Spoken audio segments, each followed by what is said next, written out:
Let's go, Rider Nation. I'm ready. I'm ready. Yeah, here we go. Here we go. It's a feeling now. Hit 'em high, hit 'em low. 'Cause we're dealing now. Everybody's giving it all they got. 'Cause we're ready. Welcome into the Piffles Podcast, your Saskatchewan Roughriders fan podcast. Thanks for joining us here this week. Of course, as always, you got me, Alex. I'm Steve. And I'm just a guy looking for a schedule.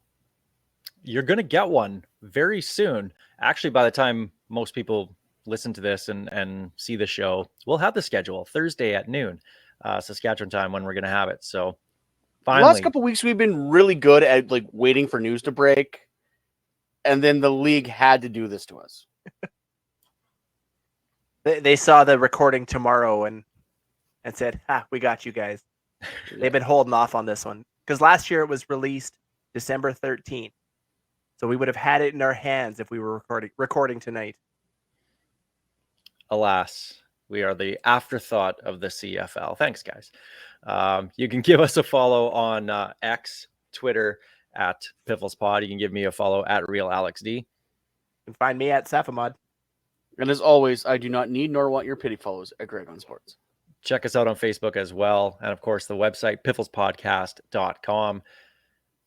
Of course, Piffles Podcast is brought to you by our great friends at Dairy Queen on Elphinstone Street and Sass Drive in Regina.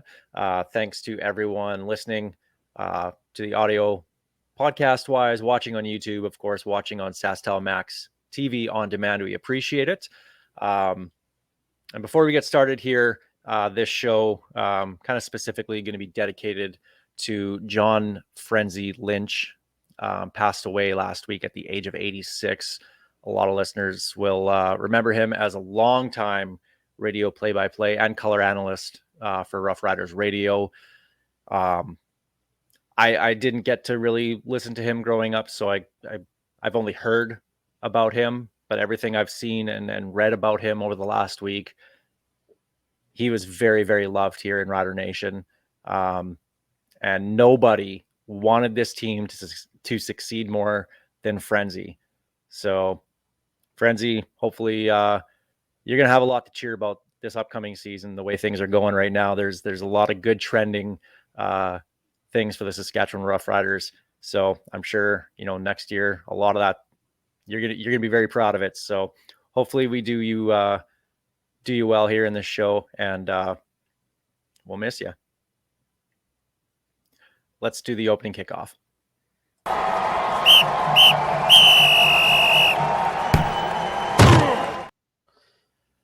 So not a lot of Rider news to talk about this week, guys. No re-signings up until Wednesday. I thought we'd see some at some point using that 2023 salary cap, whatever's still left on it, as bonuses to lock guys up. Not a single one over the last week. Not even depth guys, practice roster type guys. Nothing. Not one. They've been quiet. And now that we're into the 12 days of Christmas, you'd think maybe they'd start releasing them through this with DeMarcus Christmas as the obvious December 25th. But no, they're not doing anything. It's radio silence. Something's got to be happening. They have to have some contract in a drawer somewhere. I cannot believe that. And I understand that Mace has been on a family vacation shortly after they were here, a much deserved one. But you have to think there was some discussions on players, and they probably are hammering out some final details. Because Lord knows they need to start signing guys, because it's pretty quiet. And we haven't really seen any of the big name free agents re-signed yet. Those are the ones we're waiting on. A guy like CJ Rivas.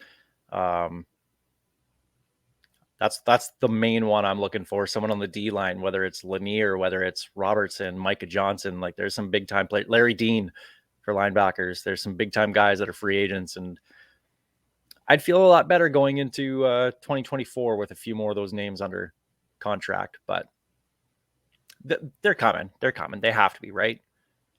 They can't let everyone go. Like this can't be a Chris Jones like hatchet job. You know what's really funny is a lot of people want that to happen. I've seen a lot of comments just be like, you know what? They were on 2 back-to-back bad teams. Like, get rid of everybody and just start fresh. Like, you can't do that. You can't do that. That's impossible. But there's some people that kind of want that. But yet, a lot of people that want that are the same people that mad that Chris Jones got rid of, Weston Dressler, John Chick, and Tyrone Brackenridge in his first, week on the job. So Most people in Rider Nation don't understand irony. I've learned that doing this show over the last 8 years. Hey, Festivus is next week, guys. yeah, save that. Festivus Save is that. next We'll week. save that. Yeah. But there is some Rider news that just came out on what was it, the 12th. Sam Emilus and TJ Brunson, linebacker, worked out for the Arizona Cardinals. They had their own little CFL mini workout with a couple other guys around the league as well. Sam Emilus, obviously the more intriguing name out of the two. I mean, you don't fault the guy for going to the NFL. Obviously, if you can ever, get a chance, obviously you have to take it. Selfishly, as a Rider fan, though, I hope he sticks in Saskatchewan. I'm of two minds on this one as well. Like, it's always great to see a guy succeed because, like I've said several times, as a player, always take the money. Always take the money. Your career is short. Get paid while you can. And he had a great season last year. But yeah, same thing. I would rather see him another year in the league, in the CFL, get a little more seasoning on him because he only did have that one good year. But like I said, you can't fault the guy for trying. Despite what some goofball out in BC is saying regarding Sam Emilus, the Cardinals aren't out here mining for Rider backups. These are 2 quality players. We saw what TJ Brunson could bring in his short stint here. He's got the makings of being a solid defensive player. And Sam Emilus is one of the top Canadian receivers in the league.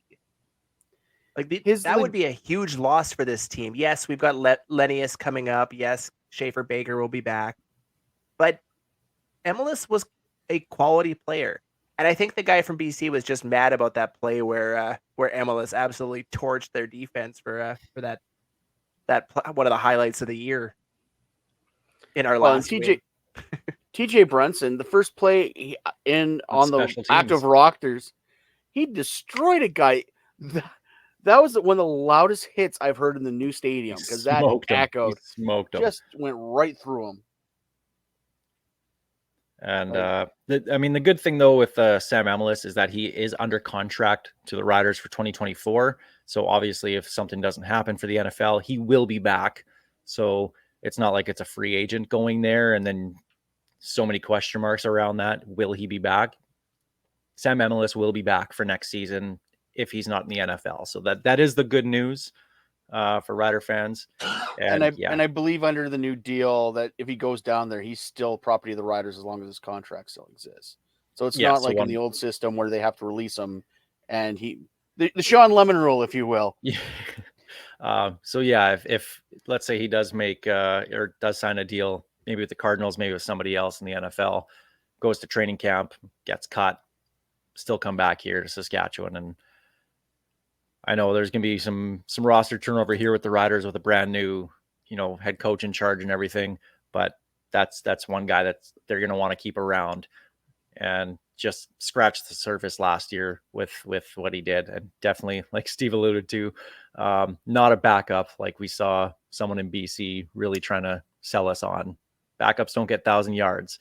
I was going to say, I wish we had more backups that got 1,000 yards. Right. To quote Dave Campbell, that guy needs to nuke his account. Feisty Dave was out in full force. That was great. I love both of the Feisty Daves, Dave Campbell and Dave Naylor. When they get going, Dave, brilliant.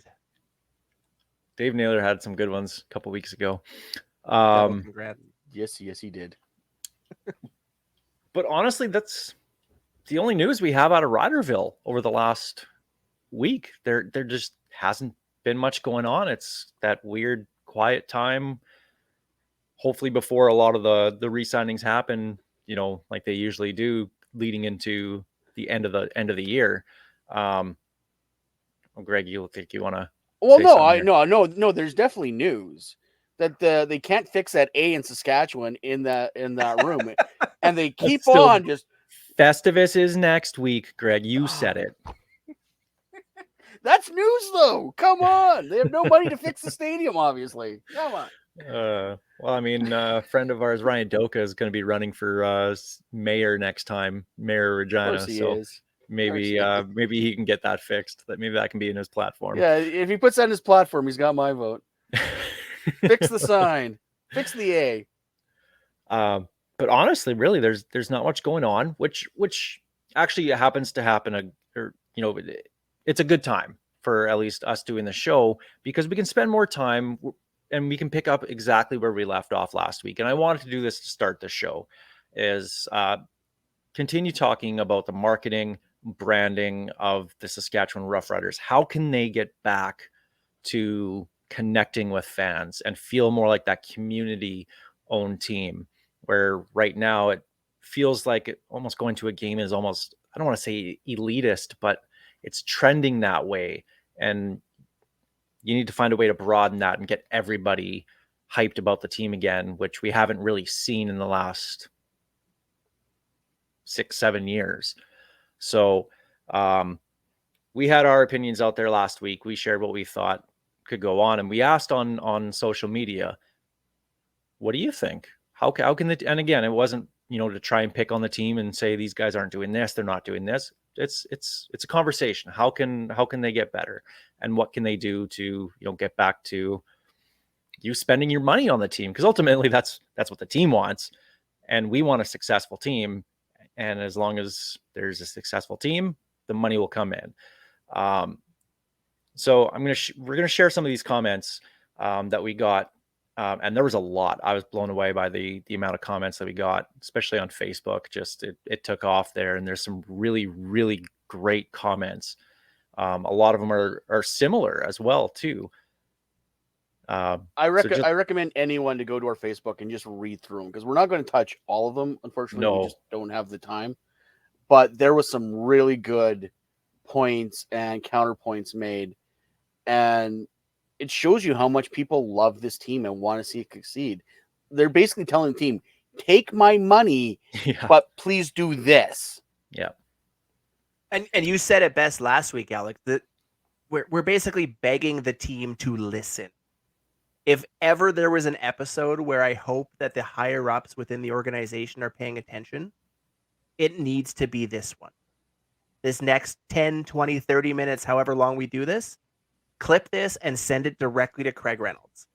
Hi, Craig. Because we all get his email address as shareholders. And We a should be able direct to phone call call him with him, apparently right? as No. a shareholder. We should. We'll start off with this one though, and these were in no order whatsoever. We just kind of threw them in here, and we're gonna start talking about them. Wanda said, "Remember the ladies' sneak peek night, and the guys will love the pros and Joes that the team had," and I think both of those are great things. Whether you want to do gender specific or call it ladies and guys night or whatever you want to do, that doesn't matter. However you want to figure that out, but have a sneak peek night. I think that'd be fantastic.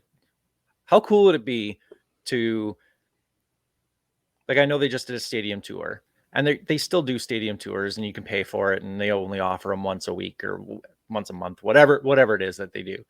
How cool would it be the day before a game? You can go to the stadium, and obviously not to get to go into every single room, but just have a little bit of a sneak peek. These guys are watching film. Hey, you can look in the window and see these guys are, they're doing this, they're doing that, they're working out, whatever they're doing. Something like that. Or getting, a tour of the stadium by the coach. How cool would that be? And that was the nice thing about the pros and Joes. I went to one in both stadiums, actually, the old Taylor Field and Mosaic. And they split you off. You had a player or two as your tour guides, small groups, and they just wandered through the stadium, and you got to talk to them about football, and they talked about this is the weight room, this is whatever, and then at the end, the the one at the old stadium was the end ended up at the Pilsner Place at the what was it, the North End Zone back then. And yeah, there was actually a fundraiser for one of the Rider Foundations at the time. I think it was like for cancer or something. And yeah, you could like buy the jersey off someone's back. I got Alan's jersey. I bought his jersey that year. Stuff like that is a good way to make fans. And yeah, I miss those nights. But yeah, going back to your tours, when my brother got married, we went to see a Twins game, and we did the tour, the pre-game tour. So of course we couldn't go in the locker rooms because the Twins and the Athletics were getting ready. But yeah, they toured us all around the stadium, and we were on the field for warm up. Essentially, we got to stick around for batting practice. Like, do stuff like that. That is That's awesome. pretty cool. And especially because things like that come with next to zero cost for the team. All you do is bring a couple of players in to host and walk them around the building, and people will go nuts for it. They want to do anything associated with the players. Get Corey Mace to do a little talk at the end. Just get people involved and get them running through that place. But that ladies' night was fantastic from what I've heard. And it was a great place especially for women to be able to be fans without having to Be put up with mansplained some to. of the men that safeguard or gatekeep sports fandom. They could just go and enjoy it. I've heard nothing but good things about that ladies' night. Ottawa actually did a thing. I think it was like Football 101 night. Yep. Where it was geared towards more so the super casual fan that isn't into the hardcore X's and O's and all that kind of stuff. But where they can start learning a little bit more about the game, and you have a coach there or a player or whatever, and you can kind of start running them through drills and showing them things. I think that was a huge hit in Ottawa. If they could rip that off, I mean, nothing's original anymore, right? Like just about everything's been done across. Ryder stole all in from the Red Blacks last year. I saw it on Twitter, so it has to be true. But you know what I mean? Like, just if it works somewhere else, just do it here. Why not? Give it a shot. I know people will sign up for it. So there's a couple there from Wanda. A really interesting comment that I saw was from Susan. If I don't get a chance to meet the players, I have no interest in them. And that, to me, there's more that absolutely feel that way along with Susan. They need to be able to get the chance to meet the players. Then you learn a little bit about them. You learn their life story. You become fans of theirs based off that, right? And as soon as you're a fan of a player, okay, well, maybe I'll get his jersey, or maybe I'm really, really, really going to pay attention to him and want that guy to succeed. And obviously then the team succeeds. But I'm really going to follow him and just be a dedicated Derek Moncrief fan. And that just goes into the whole marketing thing, where you got to market the players. You have to make them available. Send them out everywhere. Not just the same three guys that we're seeing right now. Now, I know the offseason is a little bit weird at this time of year because there's a lot of pending free agents, a lot of guys that you might want to see aren't going to be with the team next year. How many guys are back at home that don't want to come back up here in, middle of the winter and do that? So there's a little bit of a balancing act there, but it just goes to show that you want to get the players out there. Ryan also said it, get the players out everywhere, market the stars, and make them accessible. To me, that's what makes the CFL so great, is that the players are so accessible. The NFL, you can't get an interview with anybody. You can't just go up to, Patrick Mahomes and talk to him. Like, there's no way that happens. You could see a CFL player in the shopping market getting groceries, and you can stand there and talk to Joseph him at Walmart. Yeah, you can talk to him for half an hour, and they love it. And that's what, it makes you feel more important, because holy cow, okay, Richie Hall's walking by. I can say, hey, Richie, and he'll stop and literally talk to me for 20 minutes. He'll take the time out of his day to do that. I feel great because holy cow, I just, talked to Richie Hall. It's the same across the CFL. So they need to be able to, get these players accessible to more events. And that's just, not piling on, but just adding to what we talked about last week. Get them out to events. Get them everywhere where anybody can go up and say hi. Remember And early I think in... the biggest Go ahead. No, sorry, go ahead. I think the biggest part of that is not just get them out and get them signing and doing things.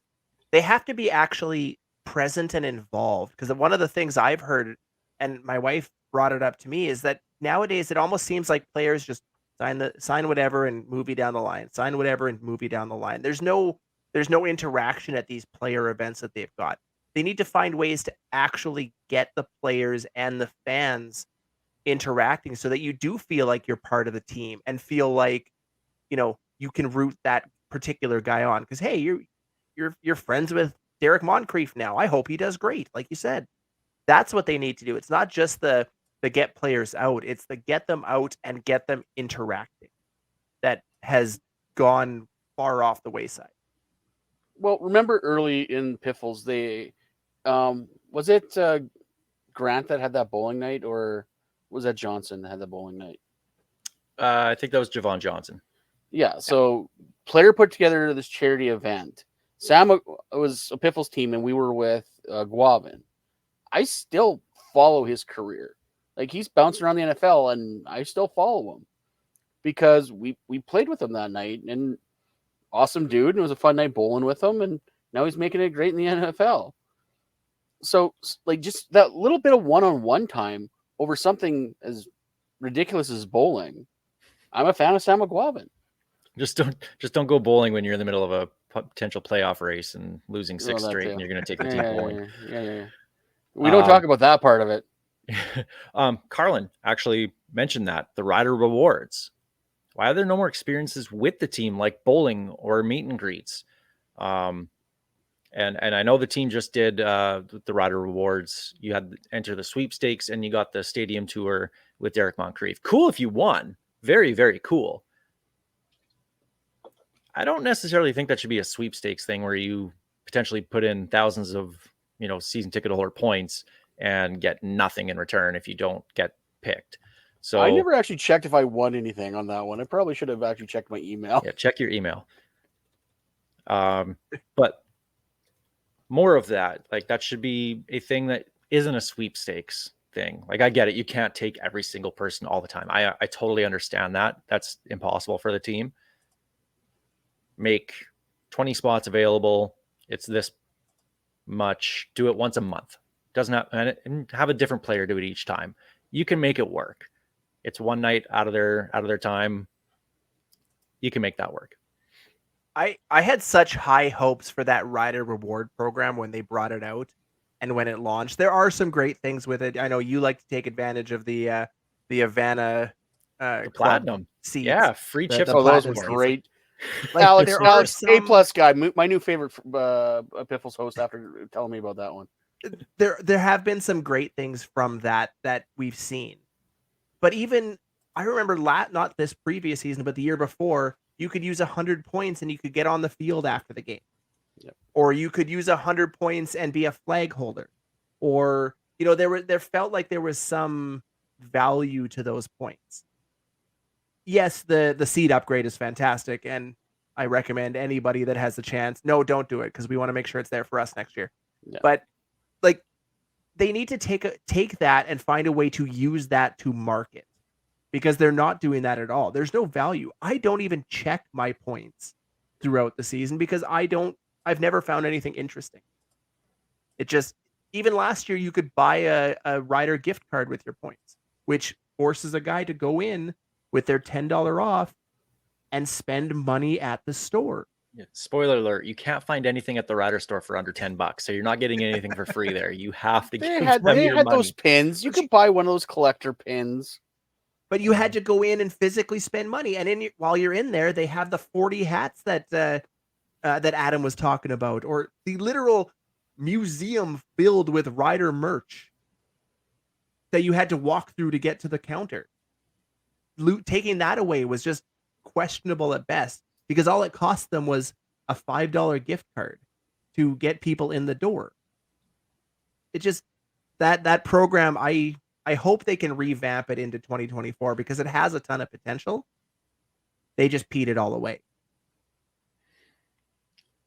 Mike had a really interesting comment.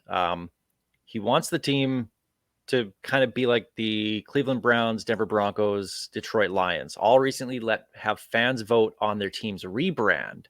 Not necessarily if the Riders are going to rebrand it anytime soon, but the vote makes you feel like the community is being truly represented.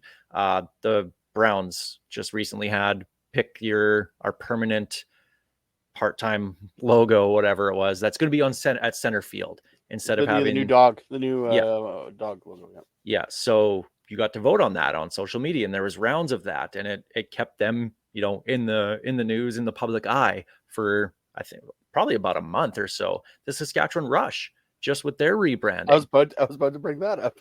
Right? The Saskatoon They had Rowdy or Berries. Horny.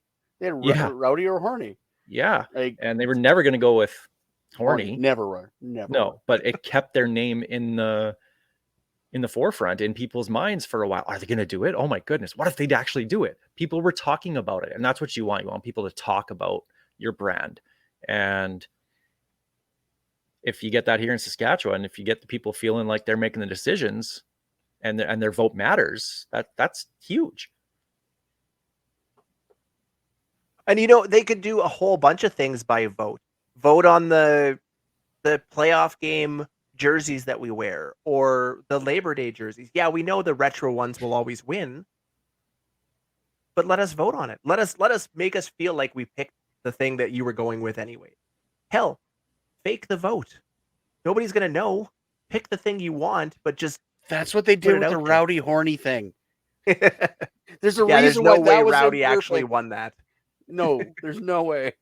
And the CFL Twitter awards when those were a thing. Oh, you almost got Greg to do a full-on spit take there. Oh my god.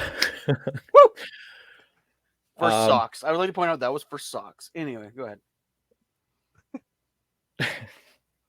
Marcia, ticket prices, especially youth, need to be lowered, especially with the added increases in tax. Of course, that's the PST on entertainment now. Get a kids zone in the stadium again. Maybe it's an alcohol-free zone. And then also said that you're getting charged to get a ticket printed. Now, 95% of people will have the smartphone, and that's how you get into it. There still is a group of fans, and my mom is one of them, that wants the physical ticket printed. My mom barely knows how to use her smartphone. I think she knows how to text, maybe. I don't think she knows how to use the camera on it. Hi, Mom. Because I know she's watching this. So she's but charging $5 to get a ticket printed? Come on, guys. Like, you can incur that. Like, you can take in that cost, because that costs pretty much nothing. When it's so few and far between, you can just do that for people. And don't get me wrong, I understand you want to push to a paperless society, blah, blah, blah, blah, blah, or whatever. Chances are they could waive that fee tomorrow and no one's going to notice. No. But the people that will notice, it makes a big difference. Exactly. And we saw this with Grey Cup tickets, where they moved away from the actual physical tickets and people lost their minds, and they created a collector's edition version. How great would it be as a season ticket holder? I realize my ticket itself has no, like, I can't go and get a collector's ticket for my whole season. That's too much work.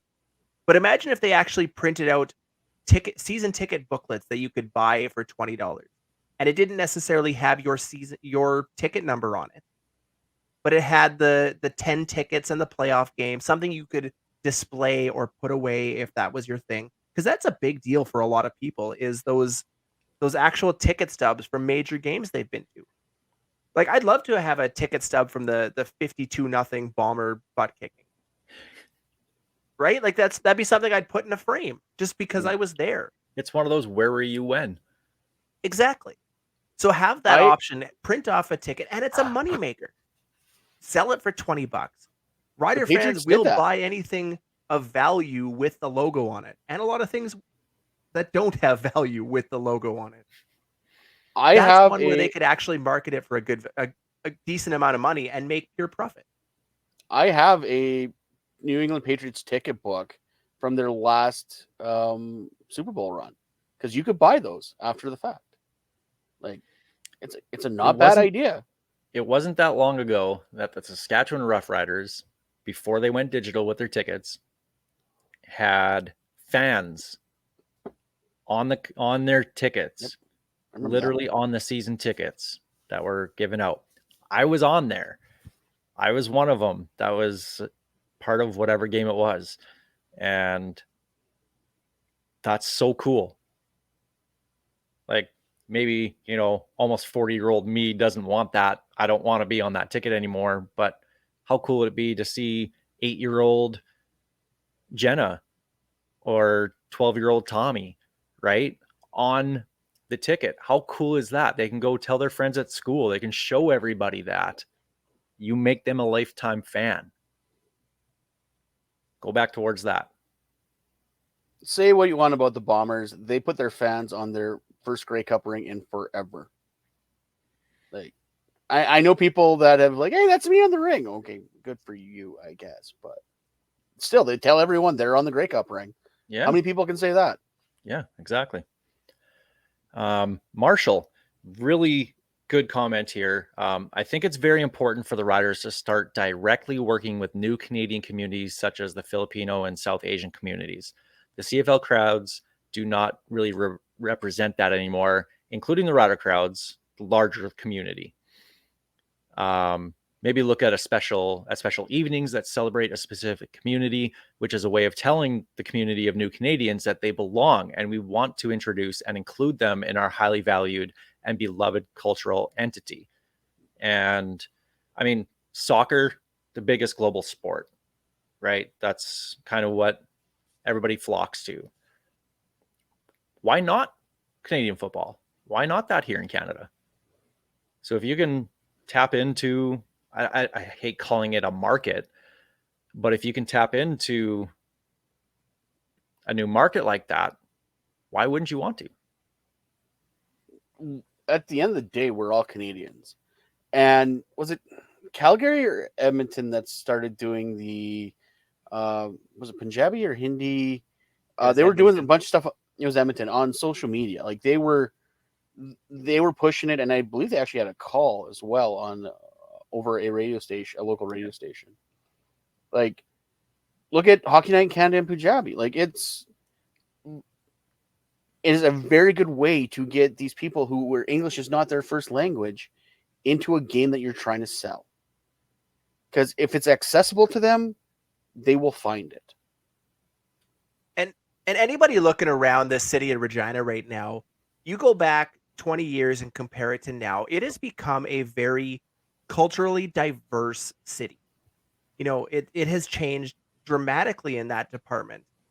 And there is an untapped, and you call it, you're right, I hate to say it, but an untapped market there that, again, will cost them nothing to try and attract. But I don't think they've ever done anything outside of, I think they've done a Ukrainian night, but this is Saskatchewan. That's not a new market. That is all of us. Well, no, the let's go. The preseason game, they had like cultural. They actually brought in a bunch of cultures, but preseason, that's, I hate to say it. I'm going to be cynical. Yeah. They did that to try to move more tickets for the preseason game. Yeah, and that's honestly, if you want to try and sell a fan base or a market to the CFL, the last thing you want to do is make their first game a preseason game. Because not a lot of guys are going to come to that game and go, that was fun. That was an enjoyable game. Like, even the diehards don't care about preseason. Can't stand it. No. But could you imagine, like you said, in Edmonton, a Punjabi night or something that brings those folks in to celebrate them while we celebrate the game, and maybe you get some new fans out of it? What's the harm? Are we going to miss out on another country roots night? Oh, darn. They play enough country music as it is. Like, we have an entire array of theme nights that we reuse over and over and over again. We've rehashed this, and we can do this next week on. Yeah, I was going to say on Festivus night. is Festivus my is time next to week. shine on that. But take a couple of those out, or fill the games you don't already have with new and fun themes and market it to those crowds. Because they want things to do here. Yep. They want to feel welcomed here. So welcome them. Kim, a Saskatoon fan, said traveling is too expensive every game and mentioned it last week. How about a hotel deal? Why is there not co-op merchandise anymore is what Kim said. And I mean, that's, I know for a fact that was not co-op's decision to break ties with the riders and the branding, with the chips and cereals and all that kind of stuff. That was not from co-op. So that tells you something there. I do think co-op would like to get back into that. I really think so. But like I said last week, when you're in every single small town, like a co-op is, why not put your stuff there? If you can get a fan in Kindersley they can't make it to games, but you can buy the cereal and you can put one on your shelf and whatnot. Why not? You're getting a cut of that money, right? So it seems easy to me. And Kim also said the S stands for Saskatchewan, not Regina. Yes, they were the Regina Rough Riders way back when. They are the Saskatchewan Rough Riders. And it does feel lately like it is really just the Saskatoon and Regina Rough Riders. That is behind the curtain. I know Kim. Hi, Kimbo. I know you watch all the time. Blame Kim for me because he was my first sports editor at the Carillon, and probably the only reason why I'm still here. But legit, he's not wrong. Thanks, like Kim. this is such Thanks, a Kim. thing to say. Like he is right. Easy now. But yeah, like I remember the small town stuff. I remember like them going to on away games. They'd send teams out to small towns and they do a watch party. I don't hear about that anymore. Like, wasn't like Avonlea like officially Riderville or something like that? Or what town was Riderville? Yeah. Have your communities have a contest. You see it with Hockey Night in Canada does it every year with their tours and whatnot. Submit your application to the team why you should be Riderville this year or for this game or whatever, and part of the Riderville or part of the Saskatchewan Rough Riders Foundation, $25,000, whatever, goes to that community for an upgrade of a football field or whatever. Then you do like a watch party for Banjo Bowl and you send a couple of guys on the injured list or a few guys. As long as they show up wearing a Rider jersey to sign a couple autographs, the community is going to be excited. That's awesome. Yeah. And Calgary's done that for the long. I don't know if they still do it, but I know pre-COVID they used to do that. It was I want to say it was the Cactus Club, where they had injured guys or practice roster guys, and fans showed up, and there's a bunch of prizes, and all of this. They gave away merch left, right, and center. They were literally advertising off of the fans because fans would win merch, wear merch, talk about the event, talk about the players they met, and again, cost them next to nothing because they can just grab merch off the store, right? Like to me, the riders need to do that, and that was just inside of Calgary. We have an entire province to draw from. Move that around. I mean, you may not get a huge turnout at, the Avonlea. I don't know, a bar in Avonlea, but right, yeah, like bar. It's probably hotel, right? It's Yeah, a it's small the town. hotel. It's the hotel. That's right. And it's on the corner of Main Yep. Street and First, guaranteed. I see you've small towned before, but throw an event in there. I'm from God's country, Mooseman, baby. Really go for some chicken right Red now. Bar. Yeah. Yes. But like, throw that event in Moose Jaw. Throw it in, do one in Saskatoon and Regina every now and again. But there's markets all over this province that want to support you. Just do it, and do it in the off season too. Well, and part of the off-season stuff there is somebody said, whatever happened to the Rider basketball and hockey teams that traveled around the province and played against fans in basketball or teams in basketball, and you got to go to the gym and go see that. That's pretty cool. It doesn't happen everywhere. So Well, they got the one hockey game they do in Saskatoon every year now. It's Yeah. a fundraiser for the foundation. But it should be It's- traveling. I 100%. agree. Yeah, you have a traveling team. Like it was funny watching Charleston Hughes try to skate. You know what they should do is they should pick 3 Rough Riders, doesn't matter who, do a thing where they take on the Piffles podcast in volleyball, in basketball, in hockey. I don't care, whatever. How cool would that be? How many people would love to Oh go my to God. that and see Micah them just Johnson will kill absolutely me. kick the crap out of us in any kind of athletic competition? I know, Steve, you have your 40 with Simone Lawrence that he keeps ducking you on. But I've decided I just take the win on that. He bowed out more than enough. right. I'm faster than Simone Lawrence. Prove me wrong. But like I mean, how cool would that be? How fun would that be? I will take Micah Johnson on in boxing for 10 rounds, and I will run for at least 9 of them. I was gonna say, how many I've watched you seconds are run. You're those not rounds? running longer than a minute and a half. Okay, I will roll around on the ground and There we go. Like 4-second rounds. Maybe you could last that against Micah Johnson. But you could have fun with this if you're the riders, right? Like it's very easy to do. But I agree, it needs to be a travel thing, and have it do it for the foundation. I think that's great. That's what they should be doing.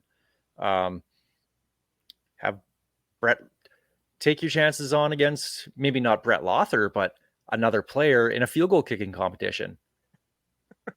Go up against a receiver, see how well you do. How cool would that be? That'd be fun. Not gonna lie, You get 10 chances chances to stop a wide receiver from catching a ball. If you do it, you get your season tickets paid for. They would Well, give that's away nothing. And that's the They'd pros never- versus Joes thing again, right? Like, I mean, we've all seen that TV show that lasted 2 years on Spike TV, So good though. but like, do something like that. Another comment talking about season tickets. The season ticket gifts, 1 per ticket, not a count. I think that's just a basic one that it should be anyway. But It's so garbage. you have 1 account, you should be, or 4 tickets on 1 account, you should get 4 gifts because there's 4 people. It only makes sense, right? It's simple numbers. Anyway, preseason games, take them out of season ticket package, drastically reduce the price, and just get kids in there. I'm all for that as well too. I hate back in the preseason games, but back in the day though, you used to be able to give away, like you'd have your own preseason ticket, but you also had one you could give away, a free voucher. for for every ticket you had for the preseason. Do that. Why not? Not like anyone's going to sell their tickets. Well, and now with season ticket numbers dwindling, I mean, obviously you couldn't do that, at the height of Rider Nation fandom, in 2007 to 2013, right? Obviously, with the huge number of season tickets they had then, you couldn't do it then. But now you absolutely can. Whether it's a 1-year off thing, that's fine. But just get people in there and hope that a handful of them want to come back. They'll make, especially on the preseason, they'll make more money on concessions than they will on the actual. Yeah. Yeah.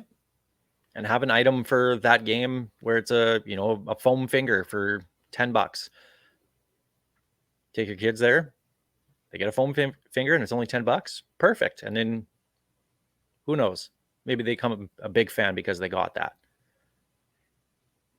You never know unless you try. Side note, so when we went to the Rush game the other night, my kids were all over the merch table. $5 stuff, $6 stuff. It was like cheapest merch I came out of any game I've ever been to with the kids. Like stay in that family friendly range, and you will sell a ton of merch.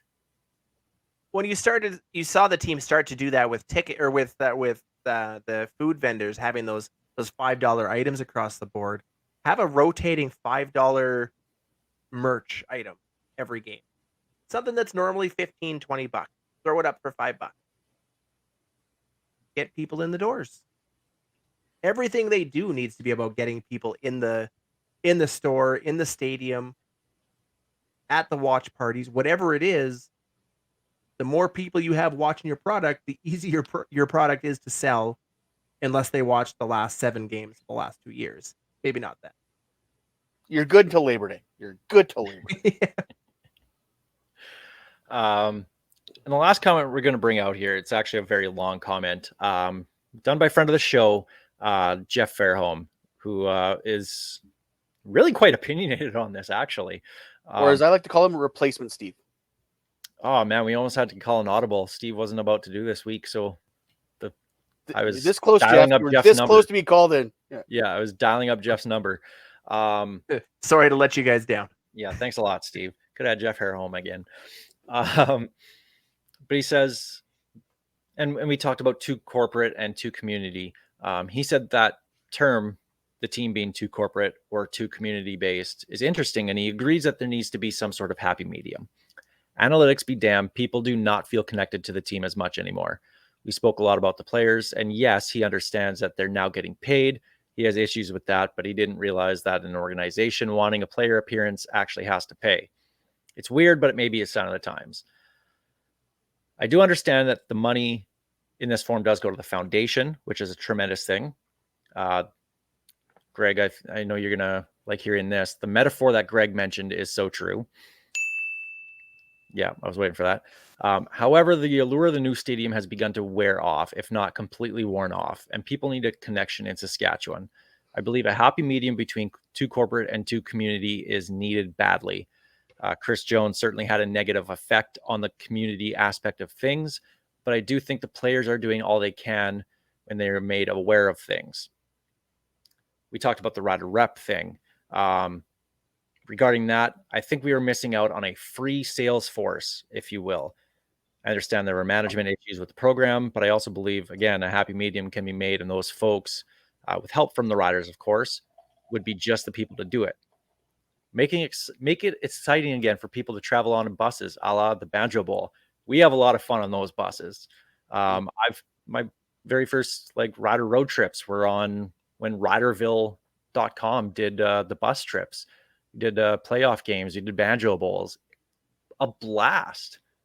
And because it was set up by the riders with obviously help from volunteers on the bus, it felt like you were going with the team, right? Because you're connected to that Riderville, to the brand. Comments about packages, including hotels, would be awesome. That would also help minimize the too expensive comment. He said, I understand that the corporate culture is amazing, but I cannot help but wonder if the sales folks are getting out all they can from the sponsorship companies, packages for employees, team building, et cetera, et cetera. On that, we're seeing a lot. Okay, Brandt got a boatload of tickets last year for one of the games. You could see they were all given black T-shirts. That was half the stadium for that game. Well, then, because it was also the Thursday night game. That's a great way to fill a stadium on a Thursday night. Is when one of your major sponsors is doing a worldwide conference in Regina. Yeah. But again, go to your major corporate sponsors. Figure something out. How can we get your employees to come to games? Whether it's giving them a discounted ticket, a free ticket, I don't know, whatever. But get them there and get them spending their money. This one I really liked, and I see this. There's a guy that you might have heard from. His name is Sidney Crosby. He plays hockey. He's actually kind of good at it. What team delivers season tickets in Pittsburgh to season ticket holders. What about asking players and alumni to deliver season tickets? I know it's all digital now, but it's all digital now. That's the worst part. Is that switching to digital killed all that fun stuff. But you can have something like that. The Regina Pats do it, and I know obviously junior the hockey. Rush did it. Like that, and that's a major league, right? The National Lacrosse League. You could make that work. Now I get it with the small towns and everything. That's a little bit difficult. That's not quite a full-time job for a while, but it's a full-time job for a while. But they don't do everybody. They legit don't do everybody. They pick maybe 100 names, and they get their tickets delivered. But it still makes a great moment online. People have a story to tell. People put it on their socials. Like, Well, here's your Make So, moments. Make moments. in this in the day and age of digital. Okay, with the tickets, you're not giving them tickets, you're giving them their season ticket holder gift, whatever that ends up being, whether it's your shoelace or a sticker, whatever it is. But how cool is it if KSB rings on your door, Al, you open your door, Keen Schaefer Baker standing there, and he's like, "Hey, I heard you're a season ticket holder. Thank you. Personally, here's your gift. What else do you have that you want me to sign?" And you start talking to him, and he asks you how you became a fan, and blah blah blah, and you start asking him, you learn about him. Oh my God, KSB's my guy. That is my guy. I'm getting his jersey because he came to my house. There it is. well, and that goes right back to, I mentioned before, you have those collector's edition season ticket packages. Make up 100 of those and hand them out to your 100 fans that you pick this year. And do that every single year. I remember growing up, season ticket day was an actual physical event Yep. at That the was stadium. cool. It was awesome. Right? Like you go in, there was players there, there was free hot dogs, you got to run around on Taylor Field. It was an event. It was the kickoff to that particular season. You'd made it through the winter, it's time to go. Now, season ticket day is a day I get an email, I can upload my tickets. Yeah, save to your digital wallet. Yeah, like it's no longer something to look forward to. And the CFL as a whole needs to find ways to keep themselves in the news and being talked about and having events. We talked about CFL week in the past. There was all these things that happened in the off season that people look forward to, and now it's just, hey, well, we got season ticket or schedule release day tomorrow, and then free agency in February, and I guess we'll see you in the preseason. That was it. That's what we've got now. Oh, come on. The combine's in there. Everyone watches the combine, right? It's available on Yeah, nothing. it's so easy to find online with their stream that they do for it. Yeah. But like, imagine you said it. KSB walks into your house. You've made a house full of fans for life, and I know you talked about Crosby. They obviously let people know ahead of time that somebody's coming, and they bring their whole family, not even people that live there. You would see 10, 15 people at that house for whichever player was showing up because it was a big deal and it was something exciting and it was a member of that team was coming out. You would get the exact same thing here if you got some of the big names. You got Trevor Harris coming to my house? Yeah, I'm probably calling up you guys being like, hey, I got QB1 coming. You guys want to come? Got anything for him to sign? Right? Like, Emergency Give him- pod. give If him Trevor one of Harris those- show up at your house, we're doing an emergency pod. Yeah. That's what's happening. like give him one of those rider trucks from whatever company that they've got sponsored nowadays. I think it's Capital. Yeah. And have them riding that rider truck all over town, handing out these collector's edition tickets and making fans. Cost them gas. And it probably costs Capital gas. Yeah, I The was gonna team say, could probably walk away rider. from that scot-free. Just market the team. So some really, really great comments, great discussions going on that there. And you can tell that there's frustration from the fans based on this. But that also shows that they want it improved. Jeff Fairholm made the comment that apathy is kind of starting to set in, and he's absolutely right.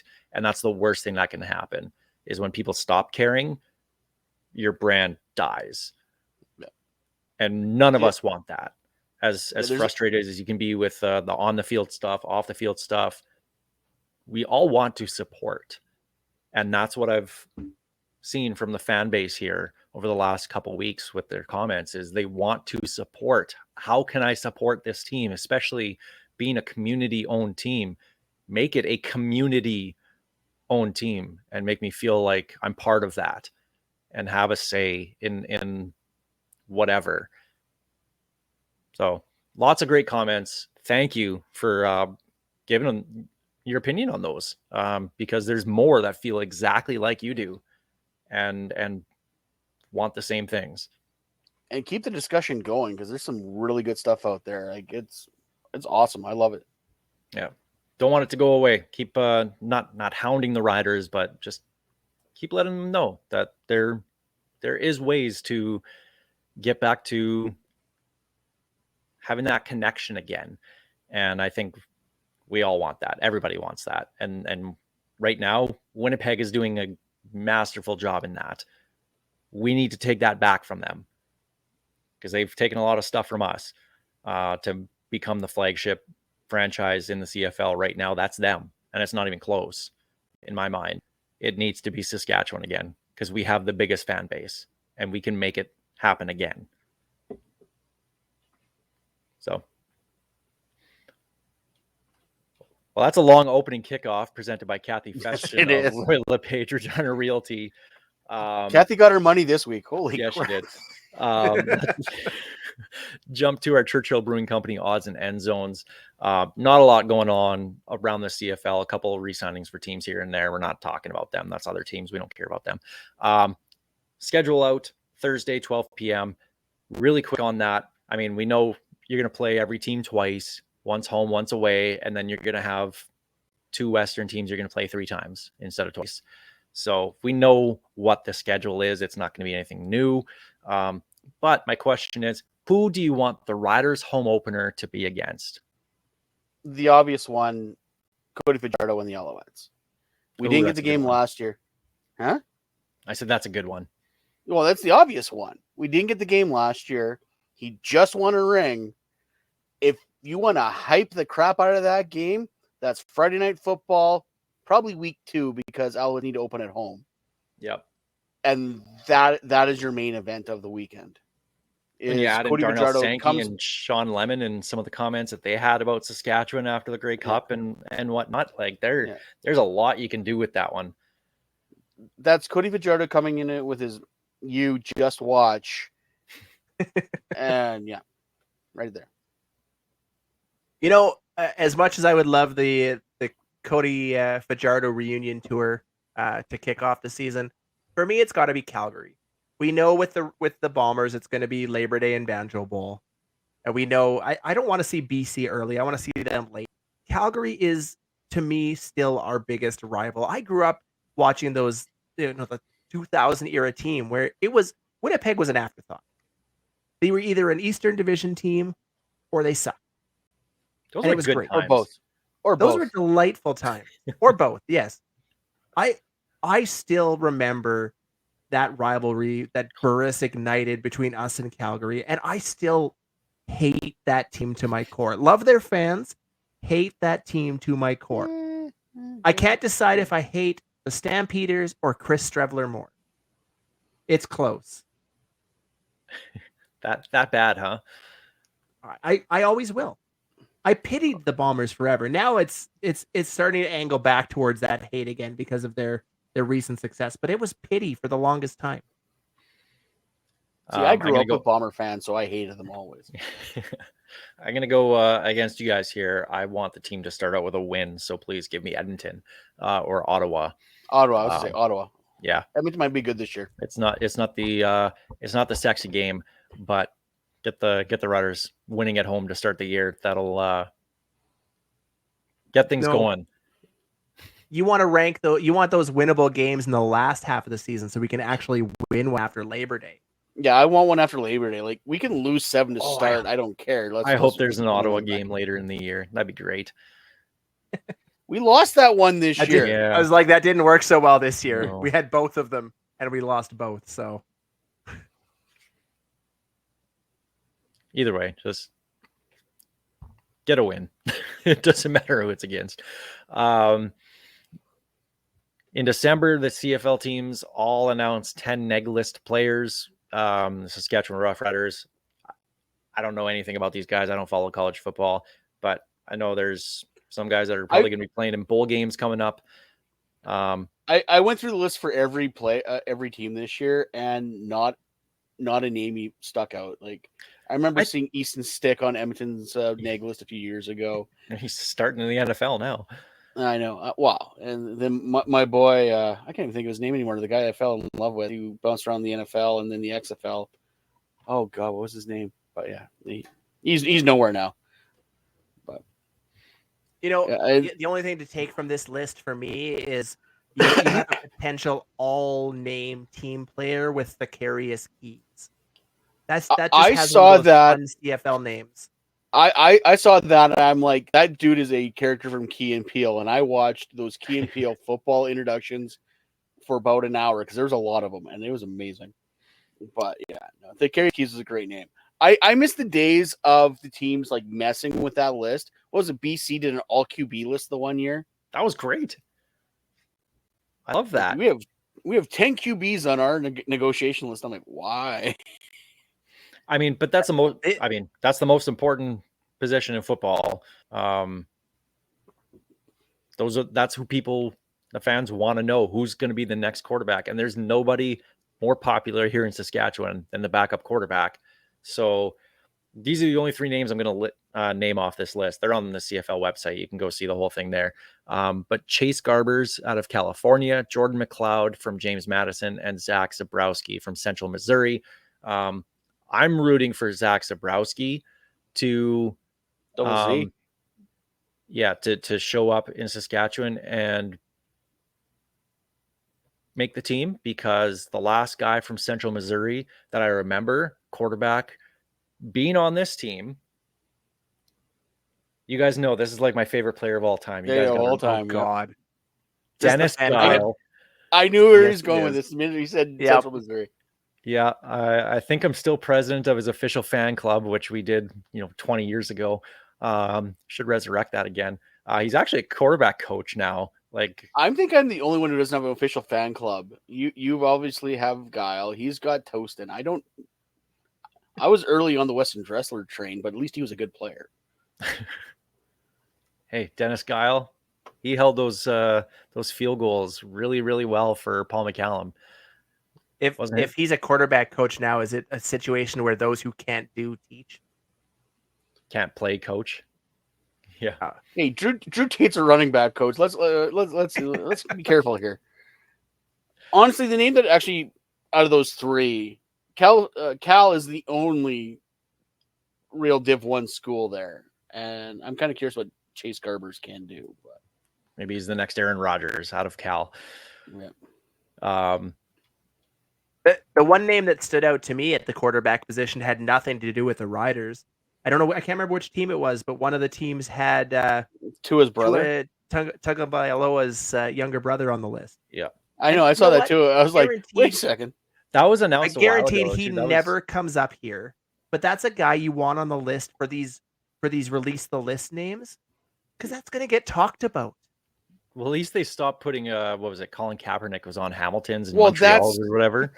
Well, that's it. I was gonna say, like, remember, like the first, like I said, with messing with the list, there's like one team also did like all guys that are already in the NFL. Like, they're never coming here. It's almost like the league told them to start maybe taking it seriously, no, or at least pretend like you are.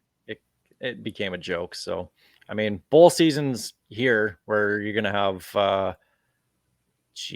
There's so many bowl games. They're ridiculous. How do we not have a Piffles podcast bowl in the NCAA yet? We probably could. We probably could. Yeah. By the way, it's the Ticats that have Tua's brother. Yeah. Here's $20. Here's a bowl game. You can have a couple 4 and 7 teams play.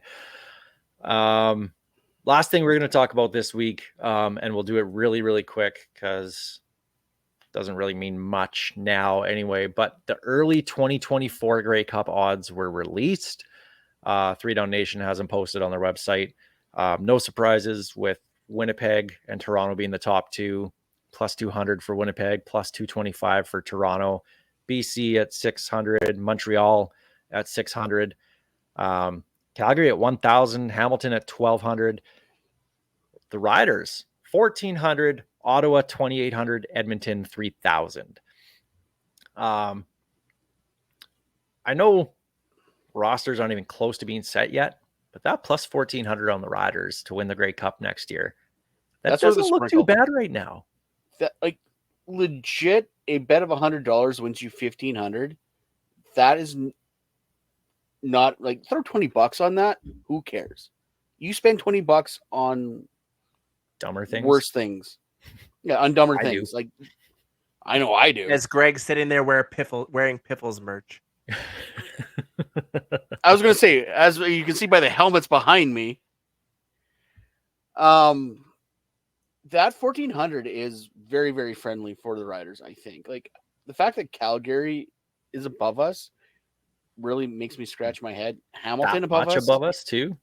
and same thing with Hamilton. It's like yeah, Winnipeg. They disrespect Montreal's getting as the incoming champion. I think Just Cody take a Fajardo look has a at few things to say about that. If you take a look at that list, it's basically the playoff teams at the end of the regular season is all that was. You had the third and second seed teams kind of halfway down, the teams that missed the playoffs at the bottom. But when you got a guy like Corey Mace coming in and a drastic culture change in Saskatchewan on the horizon, I'll take 14-1 all day long in a 9-team league. I realize we only have 4 cups, and I would be out of house and home if I bet on the Riders every year. But this feels like a good one. This feels like the time to get on that bandwagon early. But even, and I hate to say this because I should know better, Edmonton at plus 3,000. I am sorry. Like, this is what, year 3 of a Chris Jones team? Like, this is where that team usually finds its footing. That's worth throwing like 10, 20 bucks at as a why not? What the hell? Why not? Like, that's worth a sprinkle. Like, I wouldn't say put the mortgage on it, but like, Would it be a you Jesus turn that sprinkle? around? Or is that just for Montreal now? No, that's for Montreal. Well, now. no, that and that's gone for FU Just JW. watch. Yeah. Don't listen to Piffles podcast for our gambling predictions. Don't do that. I used to be a degenerate and I used to do well, and then I stopped for obvious reasons. Now you're still a degenerate. I'm still a degenerate, but I just don't gamble. Yeah, exactly. And still no announcement on the league's last big swing for expansion into the Maritimes. That'll keep going for. We were supposed to get an update on that. Happening. It's not happening. We were that's supposed the to big get an swing. update from Randy Ambrosie going to the Governors last week, and we never got it. So yeah, that tells you everything you need to know there. It's not happening. If there was any good news to come out of that, we would have heard all of it. They would have been shouting it from the rooftops. Yep. The biggest problem with the Maritimes, and it's always been the problem with the Maritimes, they don't have an appetite to build a stadium. You might be able to sell it as a one-off with a temporary stadium. They do not want to put the money in to build a stadium.